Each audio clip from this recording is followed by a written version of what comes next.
Okay, so before we get into the running video, I just want to give you a little bit of an intro as to what's going on with the car and the changes that I've made to it. So I went out this morning to try and run the vehicle in full stock condition as it comes out of the box. But unfortunately it started drizzling and everything got a bit wet, so I didn't really feel like running this thing through mud and wet grass and stuff. So I bailed on the whole running video, but I did run it off camera just in the car park. And I found that there was something going on with the steering that I wasn't quite understanding. There was something off about it. So one of the things that I normally do when I get a brand new RC is I adjust my dual rates. And the way that I normally do that is I'll turn my dual rates all the way down, I'll turn the wheel, and then I'll turn my dual rates up until the wheels stop turning, because then I know that that's the maximum angle of the wheels and I'm not going to be overstraining the servo.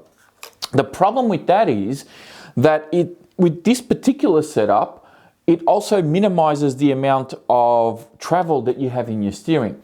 And it's kind of hard to explain, so I'm going to have to show it to you because I've already removed the ESC out of this car. So it's an ESC and receiver in one. I've got the battery hooked up here. I'm going to turn my radio on.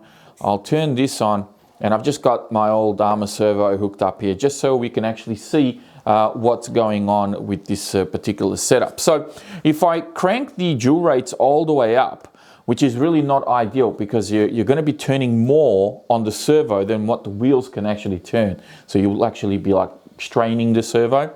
So if I do this, as I turn this wheel, you'll see there that there's a tiny little bit of just where nothing happens with the servo, so it's just a tiny little bit.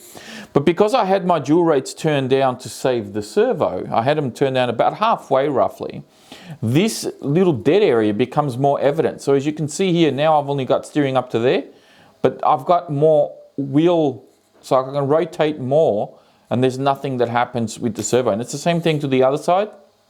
So it gets to there and nothing works, but then I still have steering. Even though it's just a little bit, I still have steering. So what that means is that you end up with a very narrow window of where you can actually steer the car, because you're not getting the full rotation on the steering, if that makes any sense. And I very quickly realized that I couldn't quite drive this car the way that it was set up. So I bailed on the whole running thing, plus it was raining. I'm like, okay, I'm gonna come home, I'm gonna see what I can work out to try and fix this. Hopefully I've got an ESC laying around that will allow me to replace the ESC and put a new radio in here. So the radio that I'm running is actually my Tactic radio that I just recently removed out of my Centon 4x4 3S. I had this contraption, this little thing here, with my phone on here, and that's how I recorded the video. So I didn't use my typical camera, and I was only driving it at the front of my house here, just near the lake, because I just wanted to test it and see how it works, see if the steering issue was fixed, and I wanted to really get a sense of power and speed now. The whole thing works really, really well. So I'll show you how I've set all this up.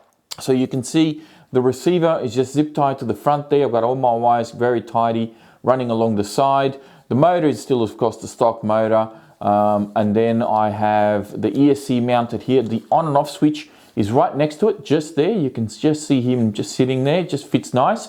Got my XT60 hooked up, and I've routed my wires like that, keeping everything nice and low. And because the body has that sort of bulbous shape at the front, it actually clears the ESC really nicely. So there's no interference with the body whatsoever. Now running it like this works much nicer, especially with that radio. I really, really liked it. Plus this has an antennaless receiver, which means I didn't have to worry about damaging antennas or anything like that. This setup works much, much better. So hopefully you guys enjoyed this very short video. It's a very quick thing, but it'll give you an idea of how fast this car actually is and why you need this wheelie bar on here, because this thing pops wheelies like you would not believe. And that's just running the standard 2S battery that it came with. So very impressive. I can't wait to do a full run video with this and show you all what this car is actually capable of.